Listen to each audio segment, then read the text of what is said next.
Welcome back to the Nike Global Challenge. It's the final day, Championship Saturday, alongside Dan Carp at the Chronicle. I'm Danny Nolan of Duke Student Broadcasting. Let's stop talking, Dan. Let's get straight to the highlight. USA West taking on USA South.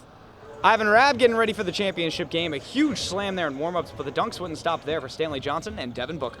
Devin Booker got off to a real hot start after having his best game of the tournament last night in the semifinal, but wasn't much of a factor down the stretch. Grayson Allen, however, did not start for the first time. Looks like he's injured his left knee. Really struggled to get it going today, only scored 9 points.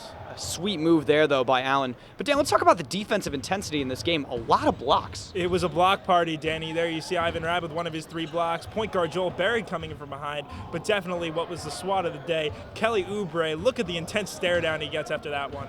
Fast forward now to the fourth quarter. Alex Owens cleaning up the layup off of Grayson Allen, but maybe the play of the day. Stanley Johnson, the and one opportunity, and now the final shot by Joel Berry. What happened on this play, Dan? It doesn't look like it was the way the South drew it up. Joel Berry was looking for a screen, and the screen never came. Didn't really get a good look at the basket, and that's all she wrote. Final score 98-95, USA West over USA South. So an exciting championship game, Dan, but the news of the day really started this morning when Devin Booker cut his list of schools down to 5. Duke is not one of them. That's right, Danny. Devin Booker is here at the Nike Global Challenge playing for the USA South, who participated in today's championship game. And we caught up with him earlier in the week. He said that he was probably going to end up waiting until later in the month of July or even towards the end of the summer to cut his list to 8 or 5 schools. Obviously, he had other plans in mind because his local newspaper in Mississippi released Devin Booker's top 5 schools, and Duke is not one of them. Those 5 are Michigan, Michigan State, Kentucky, Florida, and Missouri. All 5 head coaches from those schools were on hand this week at the Nike Global Challenge, as well as Duke Associate Head Coach Steve Wojciechowski to watch Booker play. But ultimately, Duke did not make the cut for the 6'6" wing. So perhaps one of the surprises of the week. But let's stick to the Nike Global Challenge itself. What do you think is the biggest surprise out of what you've seen out of these recruits? Well, this is the first time I've been able to see a lot of the top recruits in the class of 2014 play in person. But I think the biggest thing in getting to speak to each one of them is just how humble they are as human beings. You know, they've been in the national spotlight since they were 15 or 16 years old, playing on the national and sometimes even the international circuits.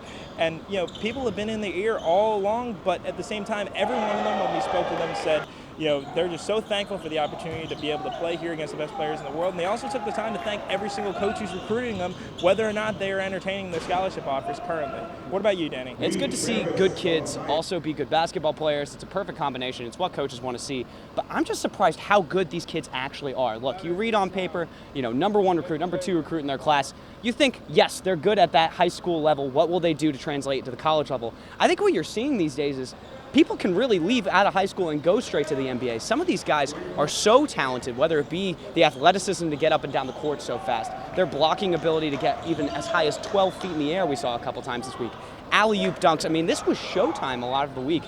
They're only 15, 16, 17 years old. That is very impressive to me. That's going to do it for us here at the Nike Global Challenge at Trinity Washington University. Once again, congratulations to USA West on a phenomenal week and a championship victory. For Dan Carp of the Chronicle, I'm Danny Nolan of DSB. We'll see you guys later.